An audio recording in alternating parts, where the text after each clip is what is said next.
The tribes have the oldest rights on the system, and the only reason they've not been able to exercise their rights is because we've blocked them from getting the infrastructure that they need to access that water. So it would seem incredibly unfair to basically tell the tribes at this late stage that even though they have the most senior water rights on the system, they're not going to get any water.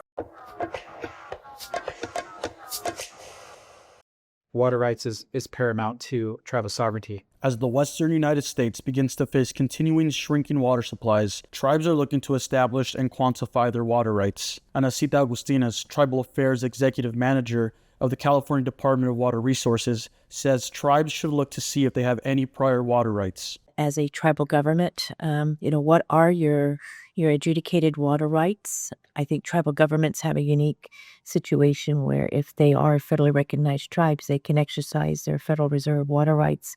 And it's so important for water rights for tribes to go after them if they haven't gotten them, or if they're in the midst of getting them, like we are, using that expertise out there in any country to do best practices. That was Steve Orihuela, council member of the Bishop Paiute tribe. While many tribes have water rights, there's a large disparity between legal allocations and the actual amount of water delivered to a tribe or state. You have rights to the water, but that doesn't mean you can access the water in an easy way, in a way to manage it and to deliver it to your reservation. And that's where that distinction comes in, where wet water, access to wet water, physically having access to surface water, groundwater, what have you, and to make sure it's deliverable to your reservation to use it for infrastructure, for domestic water system, for water quality monitoring, whatever it may be, agriculture, irrigation. That difference in water law is known as paper rights and wet rights. When it comes to the Colorado River, many tribes have senior water rights but cannot access their respective water. Mark Squilacci is a natural resources law professor at the University of Colorado Boulder. He says many tribes cannot access their water due to a lack of infrastructure. The only reason they've not been able to exercise their rights is because we've blocked them from getting the infrastructure that they need to access that water. So the 1922 Colorado River Compact established how the river would be divided among 7 states in Mexico. Tribes were not included in the compact. And time is running short. The Colorado River is in crisis, with the entire region experiencing a multi-year mega drought.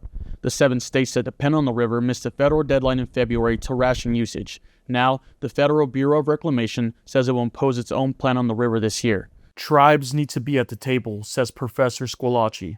There are 30 tribes with water rights or potentially with water rights on the river system. And so there's no perfect solution to engaging the tribes, but it certainly seems like the tribes, or at least some representatives of the tribes, should have a seat at the table during these negotiations.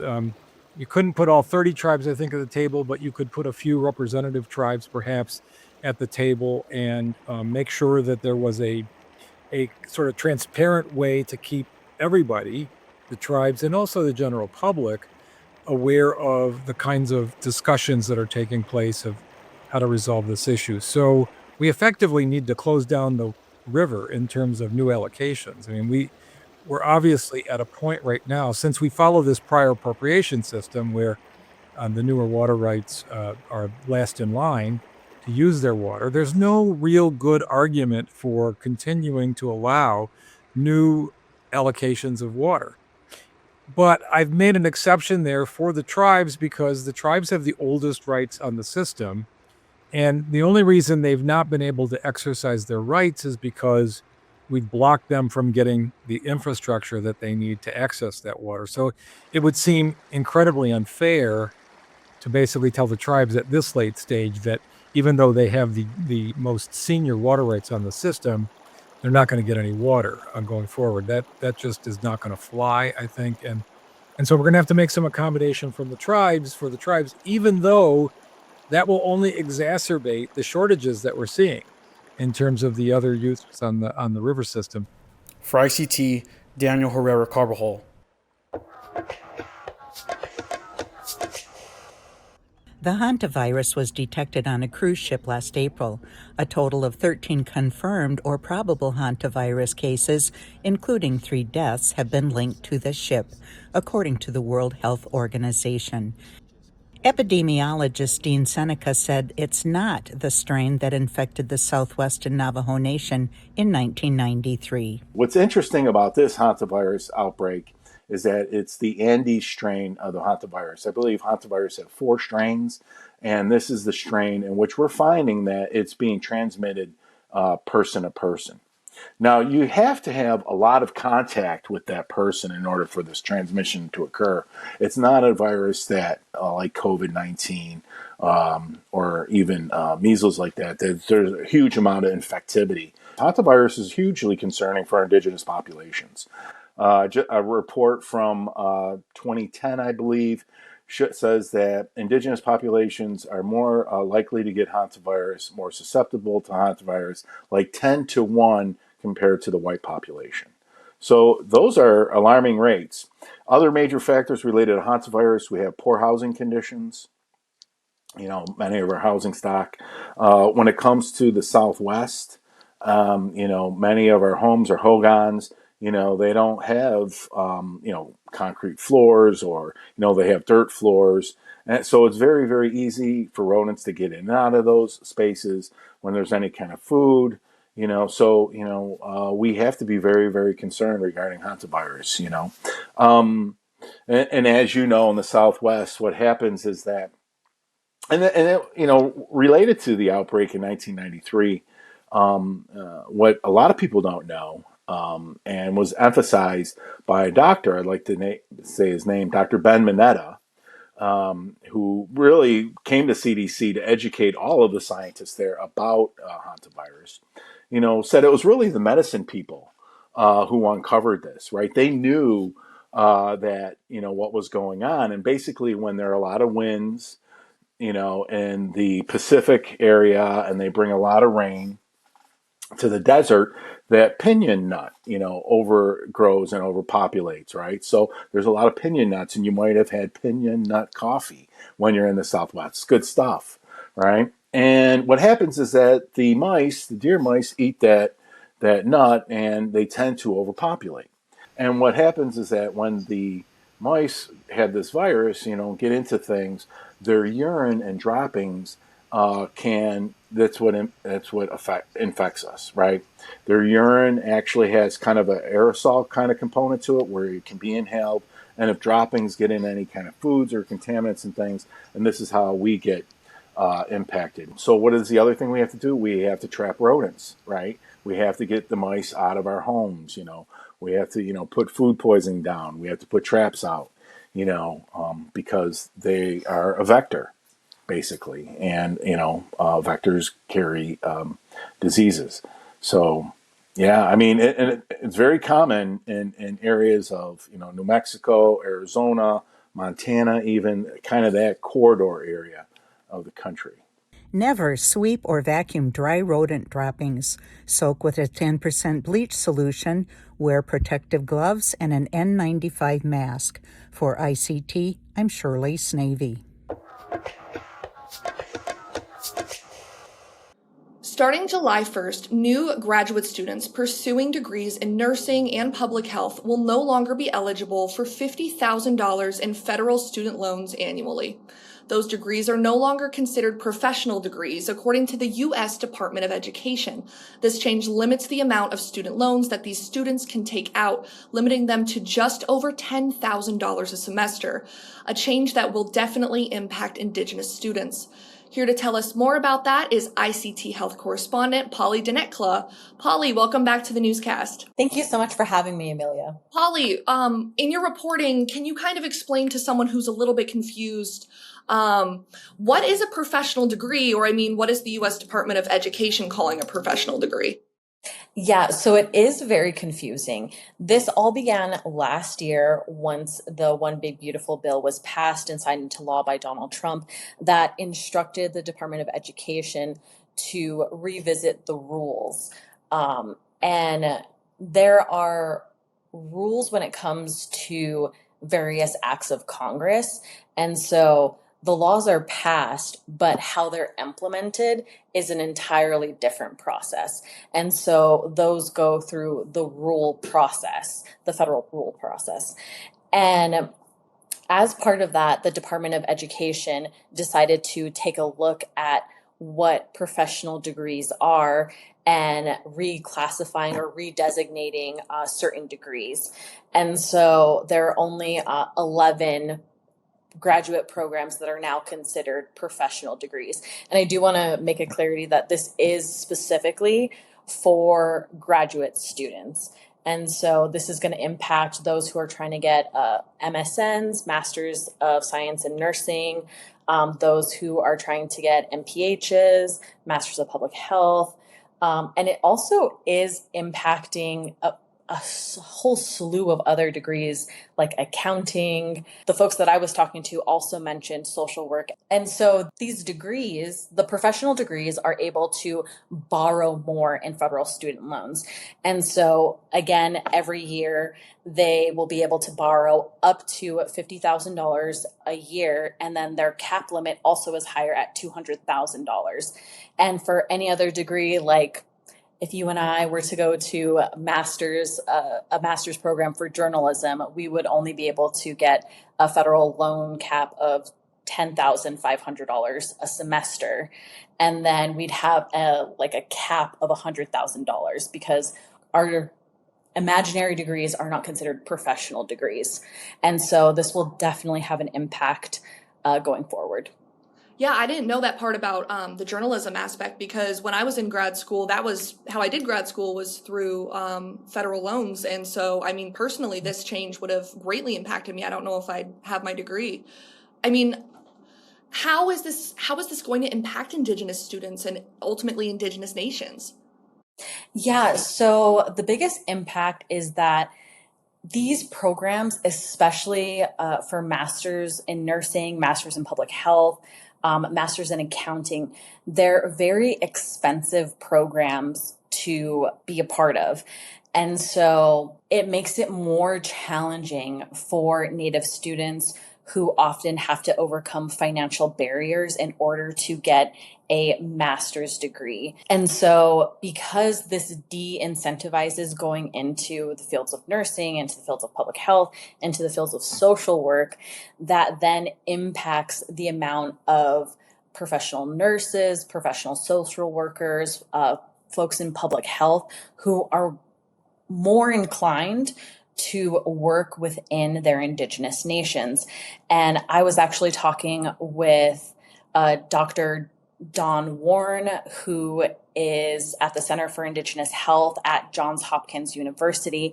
And he talked with me about how, Native students, like any other demographic, those who grew up in urban areas are more likely to stay in urban areas, and those who are from rural areas or those who are from tribal communities are more likely to stay in their communities. And so I actually have that clip here, so we'll go ahead and play it. Yeah, I'm very concerned that if we have less access to financial aid, we'll have less students pursuing these degrees. And again, we need more nurses. We need more public health professionals. If anything, we should be investing more in these fields, not taking away resources from the field. So we have to look at this from a systems approach. And if we're decreasing financial aid for students, we're going to negatively impact the future workforce. So if we have less nurses and less public health professionals, that's going to have a negative impact on our communities in particular, because we're already short-staffed and we already have greater needs in public health than what we're already providing. So I see this as a long-term challenge for the health of our communities. How could the definition of professional degree be changed to better aid students? One of the ways that it can actually be changed is, again, through legislation. So they would have to go through the amendment process and have Congress amend what the definition of a professional degree is, to include nursing, to include public health, to include social work into that definition. And so that would just have to go through the amendment process. And that is pretty much, from what I have researched, is the main way that that designation can be changed. And all of these changes go into effect on July 1st, is that correct? Yes, and I do want to make it clear too that this only impacts incoming students. And so students who are already in graduate school in those programs will not be impacted. It's only new graduate students who are going into school after July 1st who will have these new requirements. Well, thank you so much for joining me. It's always a pleasure to speak with you, and I appreciate you taking time to explain this complex and confusing topic. Yeah, thank you so much, Amelia. Am I under arrest? No, I am driving you home. Nika in Madison is a film by Eva Thomas. She was in Lincoln, Nebraska recently for a screening. Nika in Madison is about two Indigenous women who have a violent encounter with the police, and they fear they're not going to be believed, and so they go on the run. So it's a story about two Indigenous women, two cousins who grew up together, and the love and the loyalty that they have for each other. And so while we're kind of following this crime investigation of what happened to them in the crime, we are with these women as they reconnect and rebuild their relationship. So it's certainly a story about corruption in the police force, the abuse of power, but it really at the heart is about these two strong Indigenous women who really love and care about each other. Eva is a citizen of the Tohono O'odham Nation, her mother's home, who's also Cherokee. Her father is from Walpole Island First Nation. I'll just share that I wanted to train as an actress, and I trained at the American Academy of Dramatic Arts in New York City. Then I went over to London, England to train as a classically trained Shakespearean actress because I wanted to be a serious actress, and moved to LA where my first agent asked me if I knew how to ride a horse, because if I wanted to work as a native actress in Hollywood, I would have to know how to ride a horse. And sadly, he wasn't wrong. And it was a handful of years ago, in all fairness. But at the time, because I was a struggling actor, it was like, well, look at all the actors who are working. They're all from Canada. Adam Beach, Graham Greene, Gary Farmer, Tattoo Cardinal. I said, what is going on in Canada? And what I learned was that there was a support system for Indigenous writers and directors and actors. Actors were allowed to build a career out of Canada, and then they came down here with a bunch of credits on their resume. And I said to myself, I should find out what's going on in Canada. So my dad's Canadian, so I went back home to Canada. And at that same time, the Indigenous Screen Office was emerging, which is a funding and advocacy body which fights for Indigenous stories and funds Indigenous projects. And that really allowed me to build a career and allowed me to have experiences on set where I was associate producer on Night Raiders, and I got to director shadow Gail Marie's son Rosie, and it provided development funding for my projects, and they invested in my short film and then invested in my feature film. So it's certainly has grown the Indigenous filmmaking community in Canada because there is this agency that funds and advocates for our projects. In the United States, they kind of care about, does your project make money? Is it going to make money? That's the main driver. And although it is important, finding an audience is certainly important. I think the Canadian landscape is one that's concerned with, how does film represent the Canadian voice? How does it represent our stories and tell, show our beautiful land? And so there is an interest in that Canadian perspective, and within that is the Indigenous perspective. And it wasn't always this way in Canada. Like, it really wasn't. There was a time when it was much like it is in the States, and I think probably in the last 25 years, maybe it's guilt, I'm not sure. Maybe it's a interest in diversity and multiculturalism, but there is more of an interest in supporting Indigenous projects. From the territory of the Pawnee, Oto-Missouri, Omaha, and Ponca, I'm Shirley Snavy for ICT. I think hair is such a big part of our identity. So I feel like there's two sides to it, where there's that fear because it's somebody's identity, but it's also, you can make them feel incredible because it's such a big part of who they are. And it's so versatile. I mean, you can change the color, you can cut it, you can, again, with extensions, you could add length. Like, I just like that you really can make somebody feel more themselves, I guess, just around their hair. A small corner office in Milwaukee's coveted 3rd Ward neighborhood just south of downtown is home to Sweetgrass Salon, a native-owned hair salon. With over 575 federally recognized tribes in the United States, it would be impossible to sum up what hair means to all Indigenous people, but for many tribes, it's something sacred. It's also a part of Indigenous identity that was stripped away during the boarding school era in a push to assimilate Native people into non-Native society. Salon owner Bailey Skinandor, a member of the Oneida Nation of Wisconsin, is building a comfortable space for anyone who wants to get their hair cut, colored, or treated. I recently had a client come in who had kind of gone through some like life events, that weren't great. She was having a hard last year and she wanted to cut her hair. So I think it's just being mindful and being there for people in those times because it's not an easy thing. There's a lot of history there with our hair. So yes, I definitely keep that in mind and want to create a space that people feel comfortable in if that's something they're looking to do. Indigenous small business ownership has steadily increased across the United States over the past several decades, according to the U.S. Census Bureau. Skinandor said she hadn't always pictured herself as a small business owner, but has come to love it and the connections she's been able to make through Sweetgrass Salon. And I think having your own salon, you really start to build a clientele that kind of mimics you in a way, which is really nice. And just knowing everybody's stories. I mean, people really kind of tell you a lot. I feel like you'd be surprised. So you really get to know people and create friendships. And I don't know, I just like having a space for people to come and relax and shut off with everything that's going on in the world. So, yeah, and that's one of my favorite parts is just meeting people and talking. And I think that's kind of something we've lost a little bit over the years. So it's nice to connect with people face to face. Hair is something I've just always loved. And I like talking with people. I like working with my hands. And honestly, cosmetology school was the first time that it just made sense. I feel like school was never really my thing. So it was nice to finally have, I don't know, something that just clicked, I guess. Hair salons like Sweetgrass Salon are considered retail trade businesses, which is a type of business where goods or services are sold directly to customers.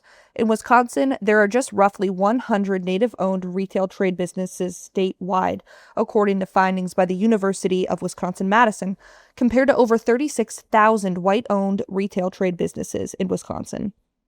To anyone on the fence about opening their own business, Skinandor's advice is to just go for it. Yeah, I think it's a lot easier than people would think. Obviously, there's work to it.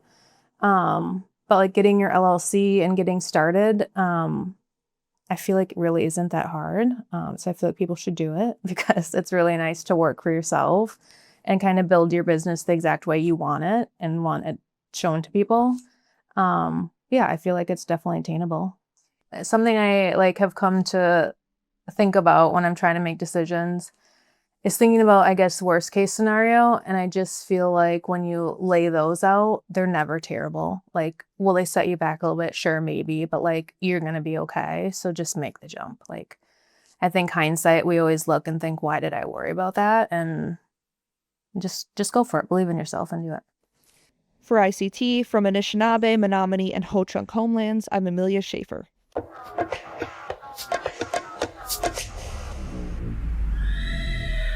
I'm not sure exactly what my vision is trying to tell me, but I have a feeling everything is about to change. I was taught in Miriam, Kanakanamomi Pipolovomo Echnai, Notum Brad Manoyaka, Pinom Pachangawish, Pinokiam Pom Toshovo. Hello and good morning, everybody. My name is Brad Manoa. I'm a member of the Pechanga Band of Indians in Temecula, California from the Toshovo clan, and I'm the creator and executive producer of People of the West and the director of Pechanga Studios. What happened to Native Americans wasn't a genocide.